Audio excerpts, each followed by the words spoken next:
There's a multitude of reasons why a buyer may engage a buyer's agent, particularly if they're expatriates who are living abroad, where they've got someone who's their eyes and ears on the ground here in the area that they're hoping to secure a property in, or someone who may be potentially naive to the process or even too busy to be each week out and about looking at properties that may not necessarily suit their brief. It enables them to fast track the whole process.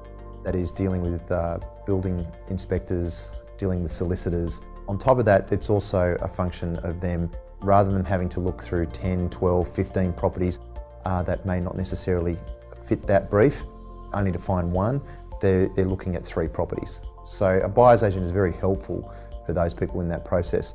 A buyer's agent is able to deal with all agents to get a sense of properties that they may have up their sleeve, so to speak, that aren't actively being marketed.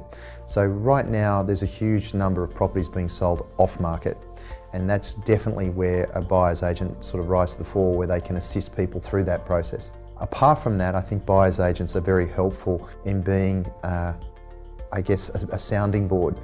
Sometimes some people can get a little emotional when buying their next home, whereas a buyer's agent can be the sort of voice of reason in the background saying, look, comparatively speaking, this is where the property should really fall between. Look, I think in this day and age, for a lot of people, they're sort of cash rich, time poor.